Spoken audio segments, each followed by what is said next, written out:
할렐루야. 주일 오후 예배 오신 성도님들을 주님의 이름으로 환영하고 축복합니다. 하나님의 크신 은혜와 평강이 성도님들의 가정과 일터에 충만하게 흘러 넘치시길 우리 주님의 이름으로 간절히 축원드립니다. 이 시간에 앞뒤 좌우에 계신 우리 교우 성도님들과 함께 한번 인사를 나누도록 하겠습니다. 주님의 이름으로 사랑합니다. 주님의 이름으로 축복합니다.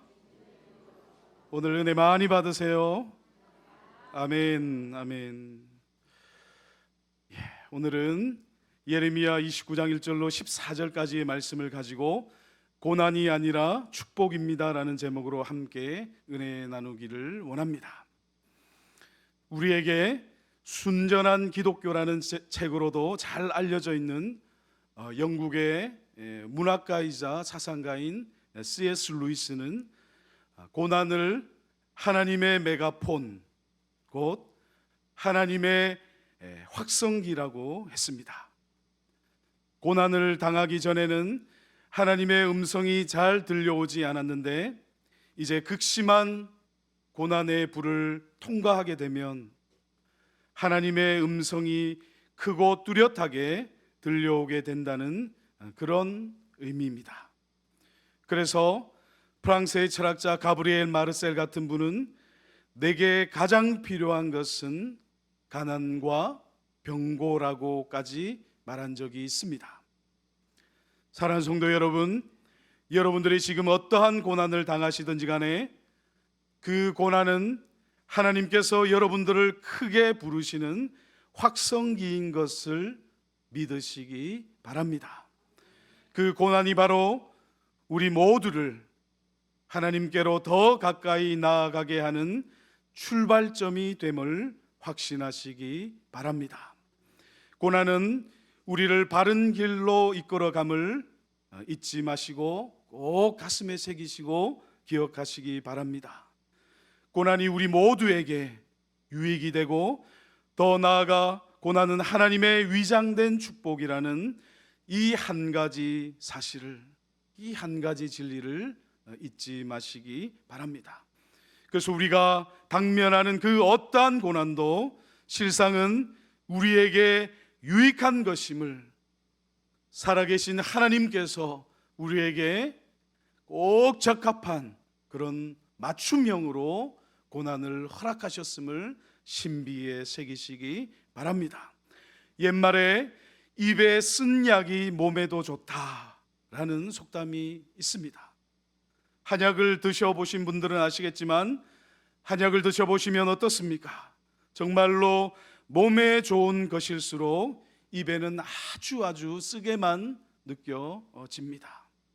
이렇게 우리가 이 땅 나그네 순례자의 삶을 살아갈 때 마치 쓰디 쓴 약을, 정말 삼키기 어려운 쓰디 쓴 약을 먹듯이 그렇게 지독한 고난의 길을 걸어갈 수도 있습니다. 이 인생의 고난이 얼마나 쓴 것인지 한약으로 치면 도저히 삼킬 수가 없을 것만 같습니다. 그래서 극렬하게 타는 불 속을 지나는 듯한 그런 인생의 고난 겪기를 좋아하는 사람은 한 사람도 없습니다. 고난받기를 좋아하는 사람이 누가 있겠습니까? 누구나 고난받는 것을 떠올리게 되면요, 몸서리 쳐지게 되는 것이 인지상정인 것이죠.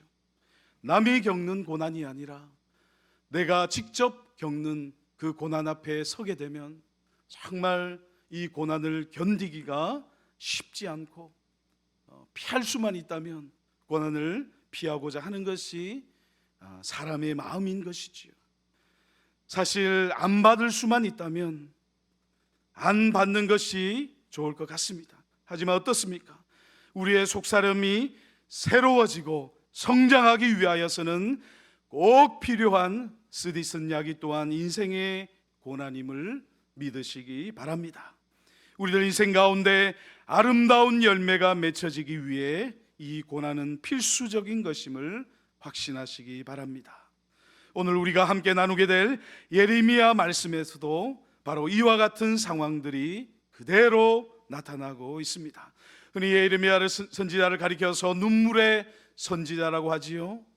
성령의 영감으로 이제 애가를 기록하기도 하고, 실제로 이스라엘 민족을 향해 애곡의 눈물을 참으로 많이 흘렸던 선지자가 다름 아닌 예레미야 선지자입니다.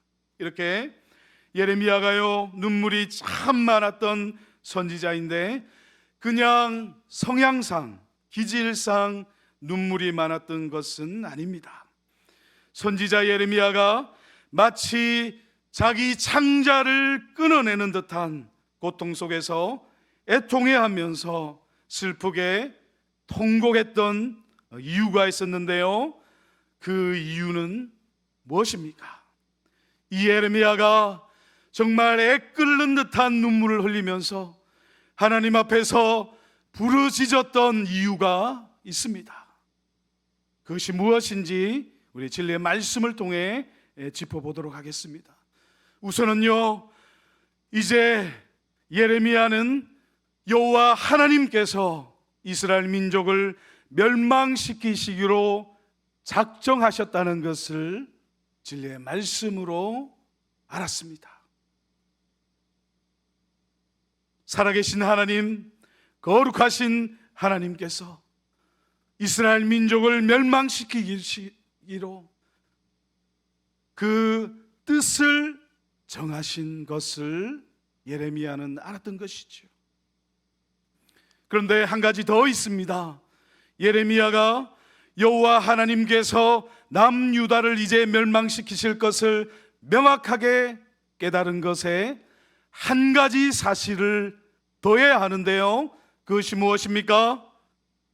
네, 그것은요, 이스라엘 남유다가 멸망당할 것이 확정되어서 여호와 하나님, 살아계신 하나님, 거룩하신 하나님의 결정을 더 이상 변개할 수 없다는 말씀이 예레미야를 통하여서 이스라엘 민족에게 주어졌기 때문입니다. 남유다가 멸망당하는 것은 이제 그 무엇으로도 바꿀 수 없습니다. 여호와 하나님께서는요, 이 작정하신 뜻을 두 가지 환상을 통해 확실하게 인치셨는데요, 되돌이킬 수 없다는 바로 이 대목에서, 바로 이 점 때문에 눈물의 선지자 예레미야가 진리의 말씀 가운데 나타나게 되는 것이죠. 정말 뼈아픈 대목이 아닐 수 없습니다. 이제 예레미야는 1장의 말씀을 보시게 되면 예레미야가 두 가지 환상을 보게 되지요. 무엇과 무엇을 보게 됩니까? 네, 하나는 살구나무 가지에 관한 환상이고 다른 하나는 끓는 가마에 대한 환상입니다. 먼저 살구나무에 관한 환상을 보겠습니다. 우리 하나님의 말씀을 같이 한번 읽어보도록 하겠습니다. 예레미야 1장 11절로 12절 말씀 한 목소리로 같이 읽습니다. 시작. 여호와의 말씀이 또 내게 임하니라.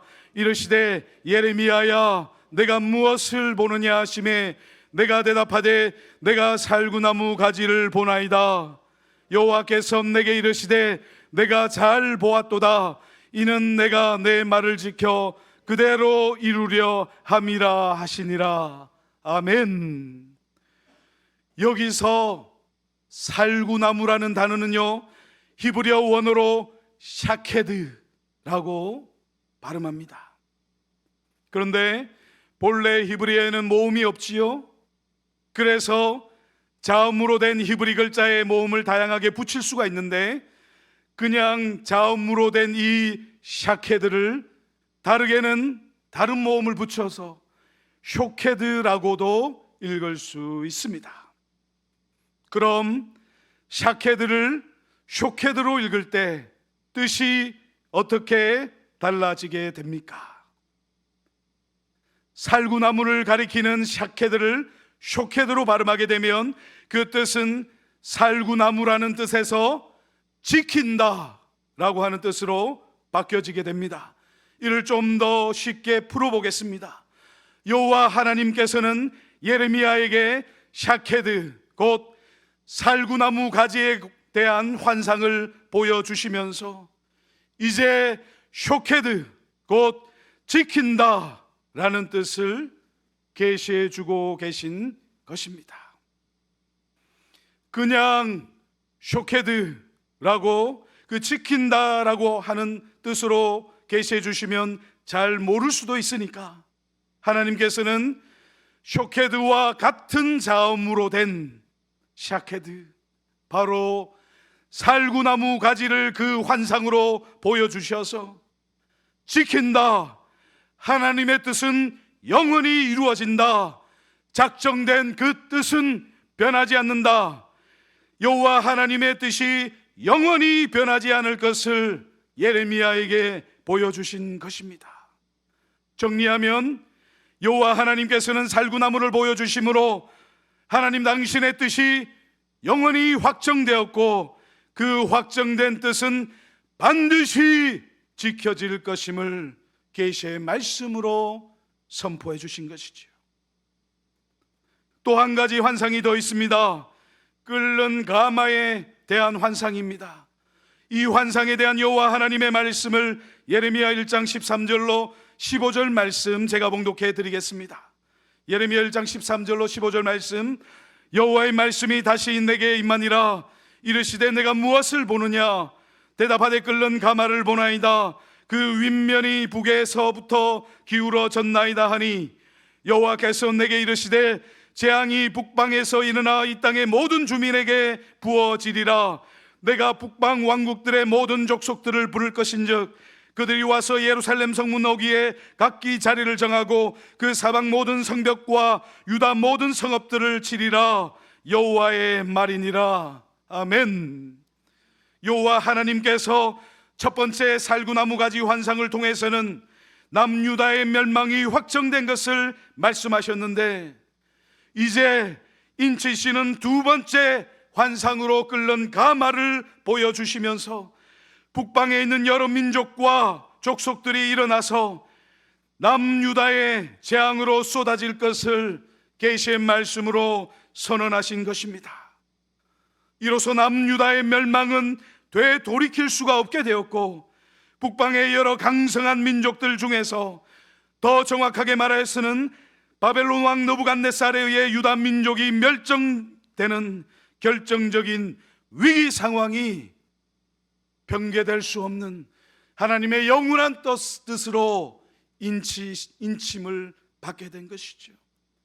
사랑하는 성도 여러분, 예레미야의 애통함의 근본 뿌리가 바로 여기에 놓여져 있습니다. 남유다는 이제 여호와 하나님께 회개해도 소용이 없다는 것입니다. 여호와 하나님께 너무 늦은 것이지요. 이제 남유다에 있는 모든 사람들이 마음을 돌이키고 회개의 눈물로써 가슴을 치고 애통해하며 아무리 통해 자복한다 하더라도 여호와 하나님의 마음, 곧 쇼케드, 살아계신 하나님, 거룩하신 여호와 하나님의 확정된 마음을 바꿀 수가 없습니다. 예레미야는 바로 이 사실을, 이 진리를, 이 하나님의 뜻을 깨닫고서 정말 피눈물을 흘리는 심정으로 여호와 하나님 앞에 엎드리지만, 또 이스라엘 민족을 향하여서 소리쳐 여호와 하나님의 그 말씀을 선포하지만 이제 다 소용이 없게 된 것이죠. 이렇게 여호와 하나님께서는 남유다를 멸망 가운데 그대로 내버려 두시는데요, 여호와 하나님의 심판으로 인해 남유다가 어떤 징벌을 받게 됩니까? 바벨론의 느부갓네살 왕이 이끌고 오는 군사들로 인해서 남유다는 실로 민족이 멸절당하는 그런 극심한 위기 상황에 봉착하게 되지요. 맹렬하게 타오르는 풀무불처럼 그 고통의 크기를 실로 가늠할 수 없을 정도로 극렬한 고난의 때가 이스라엘 땅 남유다를 마치 쓰나미와 같이 덮쳐올 것이 하늘에서 여호와 하나님의 보좌에서 살아계신 하나님, 거룩하신 하나님의 뜻으로 결정된 것입니다. 바벨론의 느부갓네살 왕이 남유다를 침공할 것에 대한 예언의 말씀, 예레미야 6장 22절로 26절의 말씀입니다. 여호와께서 이와 같이 말씀하시되 보라, 한 민족이 북방에서 오며 큰 나라가 땅끝에서부터 떨쳐 일어나나니 그들은 활과 창을 잡았고 잔인하여 사랑이 없으며 그 목소리는 바다처럼 포효하는 소리라. 그들이 말을 타고 전사같이 다 대열을 벌이고 시온의 딸인 너를 치려 하느니라 하시도다. 우리가 그 소문을 들었으므로 손이 약하여졌고 고통이 우리를 잡았으므로 그 아픔이 해산하는 여인 같도다. 너희는 밭에도 나가지 말라, 길로도 다니지 말라. 원수의 칼이 있고 사망의 두려움이 있음이라. 너희는 밭에도 나가지 말라, 길로도 다니지 말라. 원수의 칼이 있고 사방의 두려움이 있음이라. 아멘. 사랑하는 성도 여러분, 여호와 하나님께서 남유다에 내리신 재앙과 징벌과 그 극렬하게 타는 여호와 하나님의 심판이 이토록 혹독한 것인데, 정말 살점이 떨어져 나가는, 피가 튀기는 잔인하고 잔혹한 도륙의 여호와 하나님의 심판인데, 그렇다면 여호와 하나님께서 남유다에 이런 형벌을 내리신 까닭이 어디 있습니까? 여호와 하나님께서 유대 민족 전체를 뿌리째 뽑아버릴 듯이, 완전히 썰어버릴 듯이 보이는 이런 극단적인 고난과 재앙을 허락하신 이유가 어디 있겠습니까? 살아계신 여호와 하나님께서 아무 까닭 없이 이런 일들이 일어나게 하지는 않는 법인데요, 이것은 바로 남유다의 우상 숭배로 말미암은 것입니다. 유대인들이 살아계신 여호와 하나님을 저버리고 이방 족속들이 섬기는 모든 가증하고 사악한 우상 숭배의 죄악을 범했기 때문에 여호와 하나님께서는 남유다가 반드시 멸망당하는데 정말 극심한 고난의 불을 통과하게 될 것을 말씀하신 것이지요. 특별히 누구의 죄로 인하여서 하나님의 뜻이 결정되었습니까? 바로 남유다의 므낫세와 그의 아들 아몬이 우상 숭배를 범하는데요, 남유다에서 이스라엘 민족 가운데 그 이전에도 없었고 그 이후에도 없을 정도로 살아계신 하나님, 거룩하신 하나님 앞에서 우상 숭배를 범합니다. 그래서요, 하나님의 말씀은 이렇게 기록하고 있습니다. 심지어는 가나안 이방 족속인 아모리 족속의 죄악보다도 더 심각하게 남유다, 여호와 하나님의 언약의 말씀을 받은, 약속의 말씀을 받은 남유다가 살아계신 여호와 하나님 앞에 정말 이방 족속보다도, 아모리 족속보다도 더 심한 우상 숭배의 죄를 범하고 있는 것이죠. 열왕기하 21장 10절로 11절 말씀, 여호와께서 그의 종 모든 선지자들을 통하여 말씀하여 이르시되 유다 왕 므낫세가 이 가증한 일과 악을 행함이 그 전에 있던 아모리 사람의 행위보다 더욱 심하였고 또 그들의 우상으로 유다를 범죄하게 하였도다. 또 므낫세의 아들 아몬 왕도 자기 아버지의 악한 행실을 그대로 물려받아 행하게 되는데요, 열왕기하 21장 20절로 21절 말씀, 아몬이 그의 아버지 므낫세의 행함같이 여호와 보시기에 악을 행하되 그의 아버지가 행한 모든 길로 행하여 그의 아버지가 섬기던 우상을 섬겨 그들에게 경배하고 그의 조상들의 하나님 여호와를 버리고 그 길로 행하지 아니하더니, 바로 므낫세와 아몬의 이 죄악 때문에 남유다는 그 무엇으로도 되돌이킬 수 없는 여호와 하나님의 맹렬한 진노의 심판 가운데 놓여 멸망의 길로 이미 돌아선 것입니다. 그래서요, 요시야가 나타나서 바로 이것을 알았기 때문에 여호와 하나님의 뜻을 되돌이키기 위하여서 종교개혁을 일으킵니다. 이스라엘 민족 가운데 모든 산당을 제거하며 우상 숭배를 척결하는, 여호와의 성전을 정화하며 모세의 율법 토라를 다시금 이스라엘에 선포하며 살아계신 여호와 하나님의 뜻을 되돌이키려고 요시야가 끝도록 몸부림쳤지만 쇼케드, 거룩하신 하나님의 뜻은 하늘에서 이미 결정이 된 것입니다. 이제 이스라엘 남유다 가운데 빛이 완전히 사라진 것처럼 보입니다. 사방을 밝히며 밝게 빛나는 듯이 보이는 그 빛이 순식간에 꺼져버리고 그 심지조차 다 타버려서 어디 불을 붙여볼 여지도 없습니다. 사방이 온통 암흑으로 둘러싸여 있습니다. 빛이라고는 전혀 찾아볼 수 없는 캄캄한 밤과 같은 날들이 눈앞에 이르게 되지요. 신랄 같은 희망도 보이지 않습니다. 소망 품을 만한 것이 조금도, 손톱만큼도 아니 눈곱만큼도, 틀끝만큼도 남아있지 않습니다. 절망만이 남유다를 감돌고 있습니다. 지금 남유다 이스라엘은 정말 극심하게, 맹렬하게, 극렬하게 타는 고난의 불 속 터널을 한가운데로 통과하며 지나고 있는 것이지요. 사랑하는 성도 여러분, 인간이 당하는 고난에는 크게 세 가지 종류가 있다고 하지요. 첫 번째는 자신이 잘못해서 당하는 고난입니다. 자신의 죄로 말미암아 당하는 고난이지요.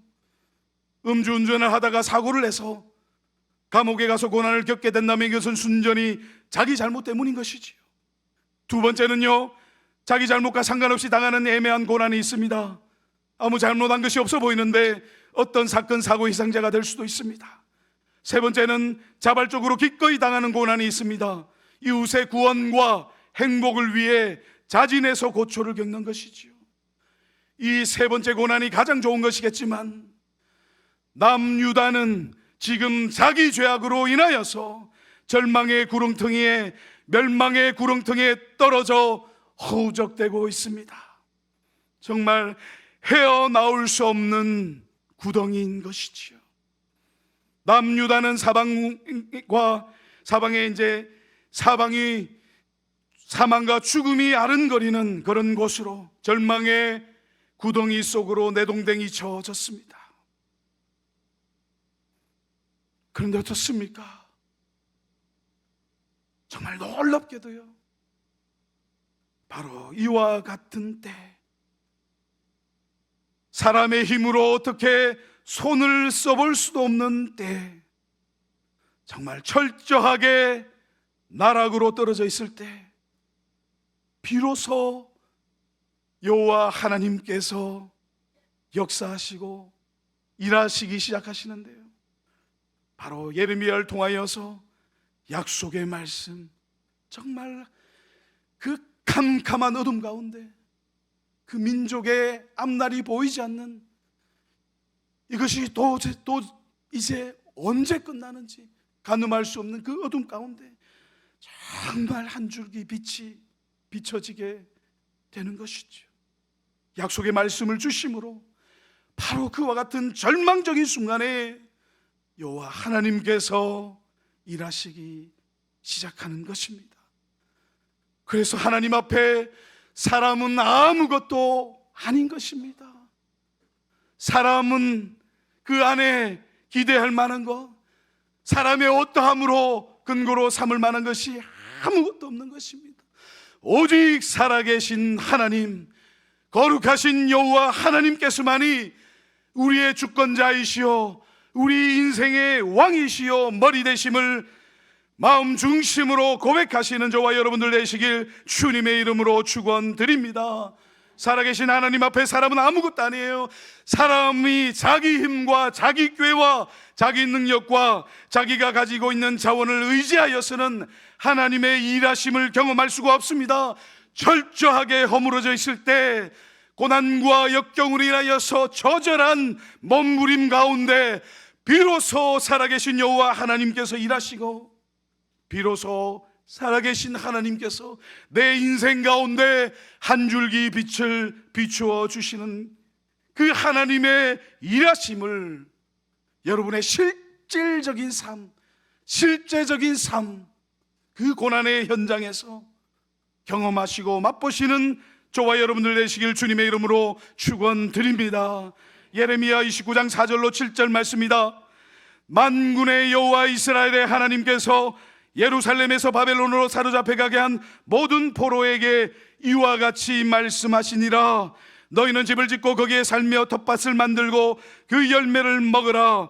아내를 맞아 그들로 자녀를 낳으며 너희 아들이 아내를 맞이하며 너희 딸이 남편을 맞아 그들로 자녀를 낳게 하여 너희가 거기에서 번성하고 줄어들지 아니하게 하라. 너희는 내가 사로잡혀 가게 한 그 성읍의 평안을 구하고 그를 위하여 여호와께 기도하라. 이는 그 성읍이 평안함으로 너희도 평안할 것임이나. 아멘. 한 줄기 빛이 주어졌습니다. 거룩하신 하나님께서 은혜를 부어 주셨습니다. 만군의 주 여호와 하나님께서 바로 이 말씀을 통하여서 당신의 깊고 깊은 속마음, 여호와 하나님의 그 심령 가운데 있는 가장 깊은 곳에 자리 잡고 있는 여호와 하나님의 본뜻을, 그 본마음을, 속마음을 이스라엘 민족 가운데 열어 보여주고 계십니다.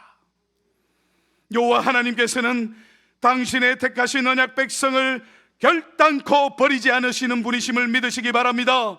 비록 남유다가 바벨론 느부갓네살 왕에 의해서 멸망당하여 할지라도 이제 그 고난의 시기가 끝나게 되면, 70년이 지나게 되면 여호와 하나님께서 일하셔서 역사하셔서 70년의 기간을 정말 이스라엘의 종화의 시기로 삼으시고 다시 이스라엘 민족을 고토로 돌아오게 하시며 회복시키실 것이 은혜의 말씀으로, 진리의 말씀으로 또 예레미야를 통하여 이스라엘 민족에게 선포된 것입니다.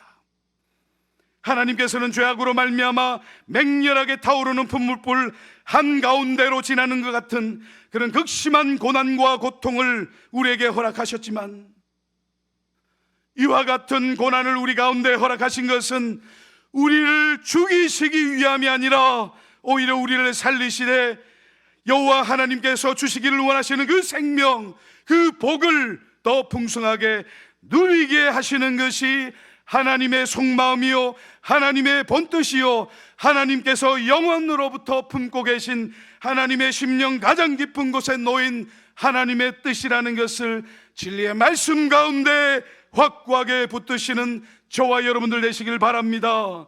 이제 이스라엘 민족은 바벨론에서 70년이 다 차게 되면 반드시 이스라엘 땅 남유다 예루살렘 땅으로 고토로 되돌아오게 될 것입니다.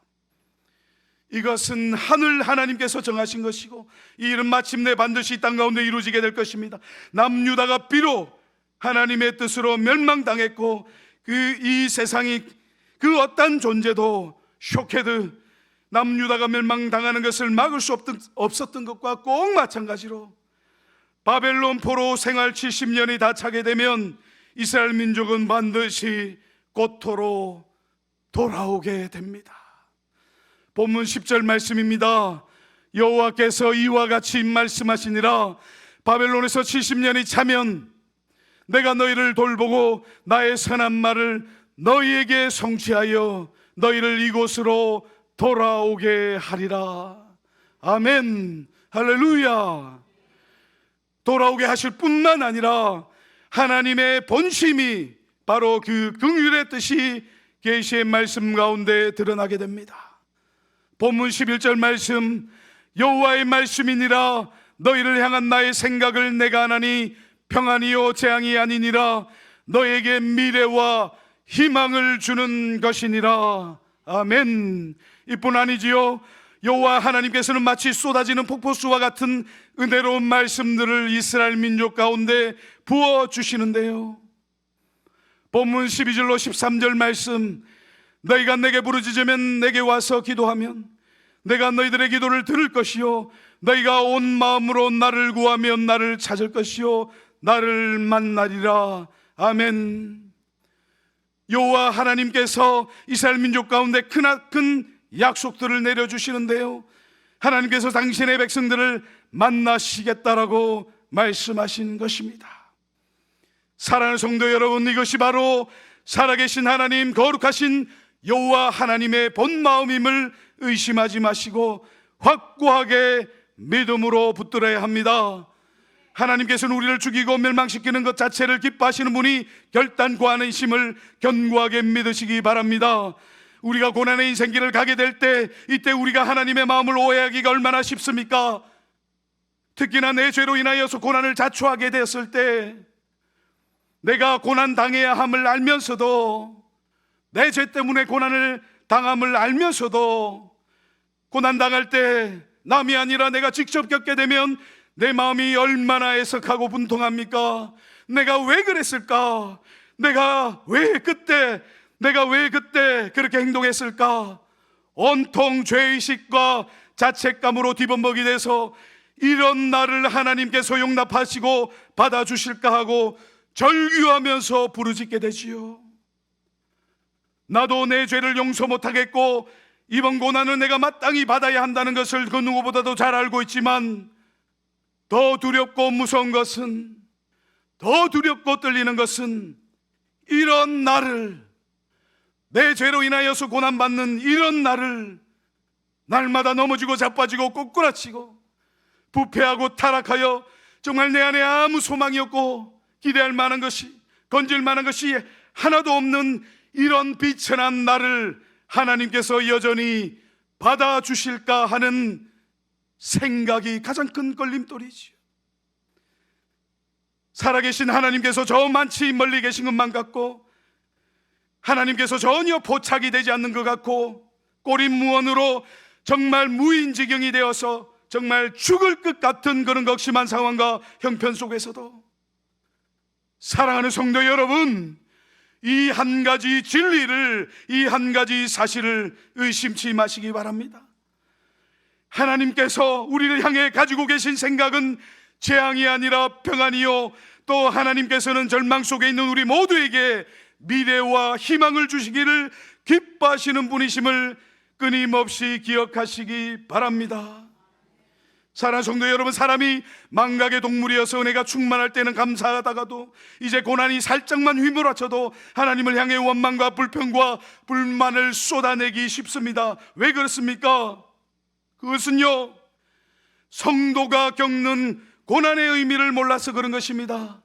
그 고난은 애매히 당하는 고난이 아니고, 또 자진해서 당하는 고난도 아니고, 순전히 자기 죄로 말미암아 당하는 고난이라 하더라도 성도에게 주어지는 고난은 아무 의미 없이, 아무 뜻 없이 주어지는 것이 아님을 확신하시기 바랍니다. 사실 고난은요, 아무에게나 주어지는 것이 아니에요. 고난은요, 하나님께서 나를 기억하시고 나를 아시기 때문에 하늘에서 허락된 것임을 신비에 새기시기 바랍니다.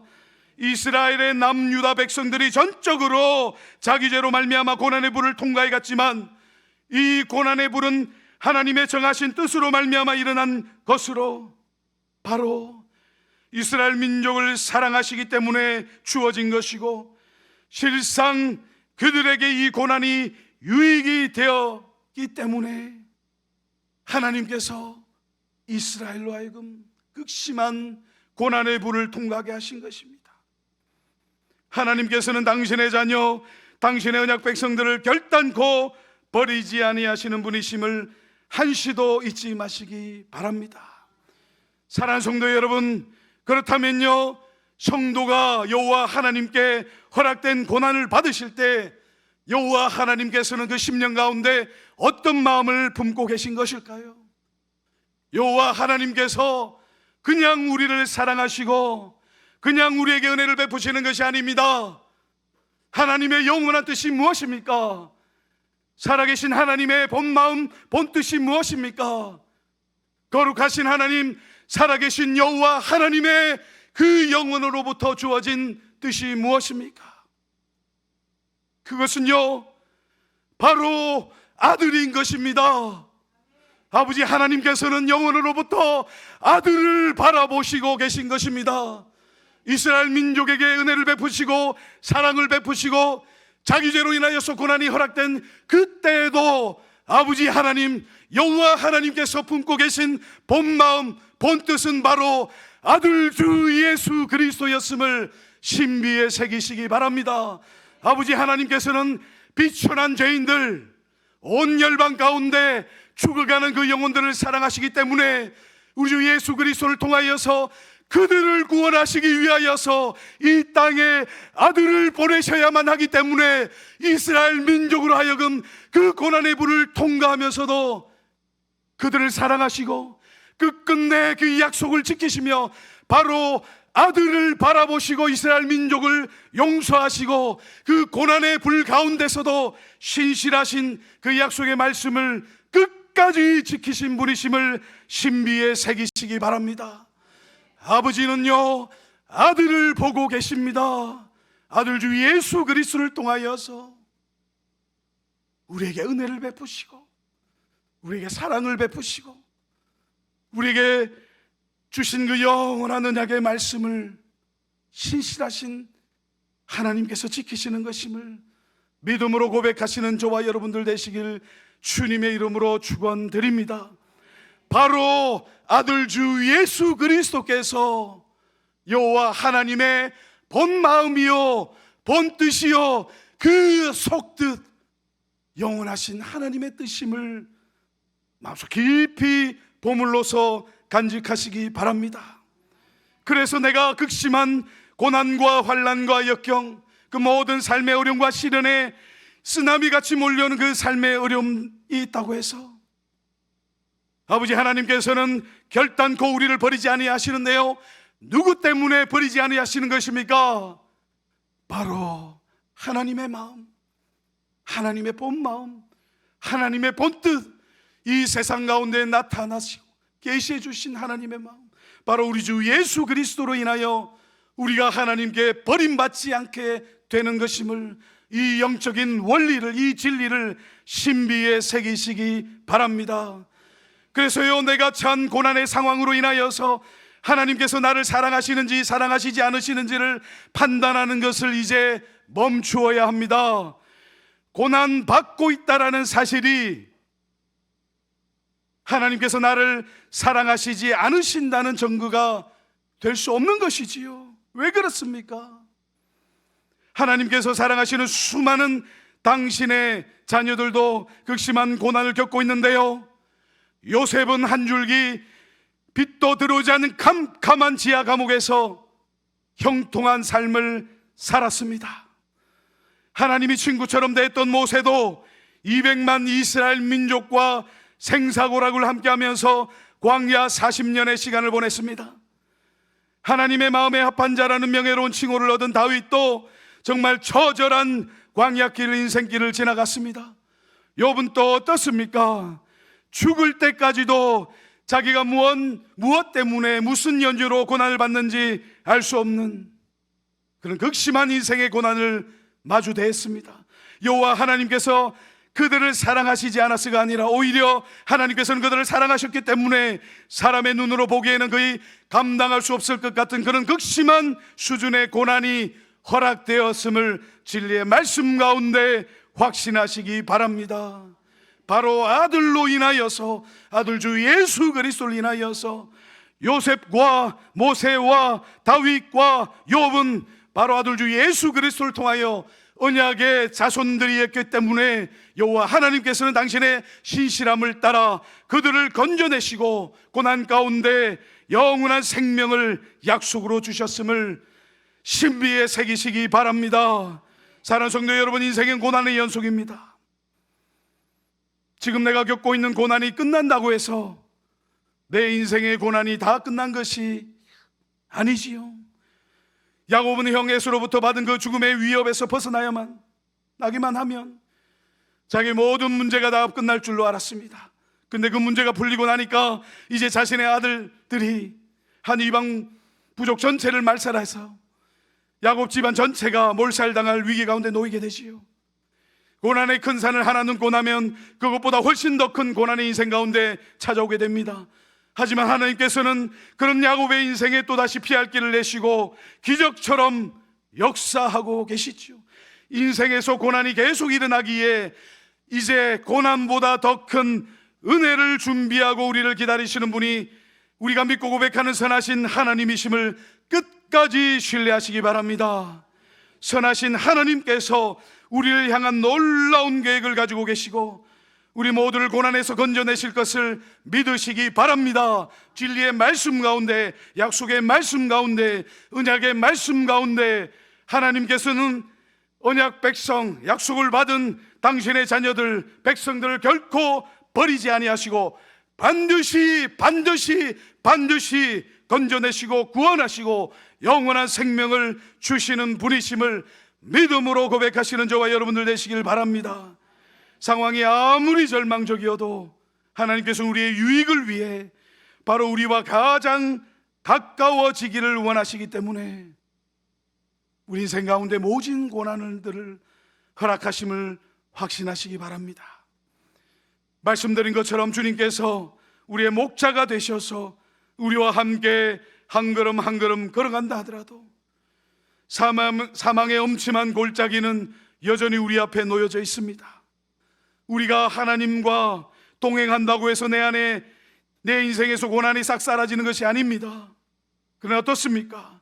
선한 목자 되신 우리 주님께서 함께 하시면 고난이 와도 아무 두려움이 없지요. 고난 중에도 안심할 수가 있게 되는 것입니다. 고난이 와도 평안하고, 제 아무리 원수 사탄 마귀가 우리를 공격해 와도 우리는 주님과 함께 동행함으로 충만한 평강을 누릴 수 있게 되는 것입니다.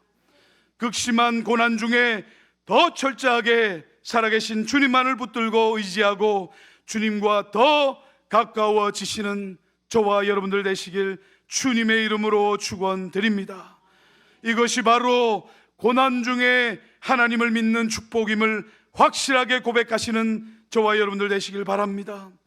인생 가운데 닥쳐온 고난으로 인해 하나님을 더 믿고 더 신뢰하고 더 의뢰함으로 주님과 더 깊이 교제를 나누시고 또 주님과 더 가까이 동행하는 우리 모두가 되길 소망합니다. 그래 고난이 바로 축복임을 깨달아 고난의 유익을 충만하게 받아 누리시는 저와 여러분들 다 되시길, 인생의 굴곡진 그 모든 고난에 굴하지 않고 주님 주신 믿음으로 아들 주 예수 그리스도로 하나님의 영원한 뜻, 하나님의 본마음, 우리에게 계시된 진리의 말씀, 바로 하나님의 본마음인 예수 그리스도 십자가를 붙들고 당면한 인생에 그 해결할 수 없을 것 같은 절망적인 소망을 품을 수 없는 그런 문제 상황에서도 넉넉히 이기고 승리하시는 우리 모두가 되어지길 우리 주님의 이름으로 간절히 축원드립니다. 함께 기도드리시겠습니다. 사랑과 은혜와 긍휼이 풍성하신 아버지 하나님, 오늘 함께 나눈 말씀을 통해 고난의 참된 의미가 무엇인지를 깨닫게 해주시니 감사드립니다. 하나님께서는 우리를 사랑하셔서 우리와 더 가까이 하시고자 때로 극심한 인생의 고난을 허락하시는 분이심을 깨우쳐 주시니 진실로 감사드립니다. 인생의 고난에 직면하여 주님을 더 신뢰하고 주님을 더 오래함으로 주님의 더 깊은 사랑을 깨닫고 주님을 늘 가까이 하는 우리 모두가 되게 하옵소서.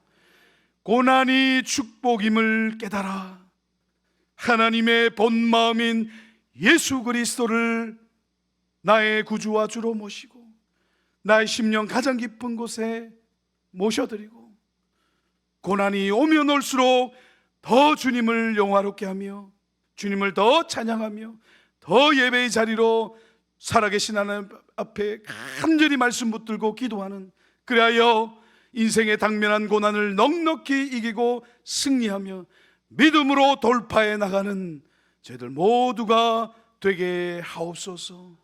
감사드립니다. 예수님의 이름으로 기도드립니다. 아멘. 이 시간 우리 찬양 드리실 텐데요, 주님여 이 손을, 우리 가사를 생각하시며 정말 살아계신 하나님 한 분만을 붙들기를 원합니다. 주님, 하나님의 약속의 말씀으로 우리 심령 가운데 깊은 심령으로 인쳐 주시옵소서. 그런 고백의 마음을 담아 우리 주님여의 손을 함께 찬양 드리시겠습니다.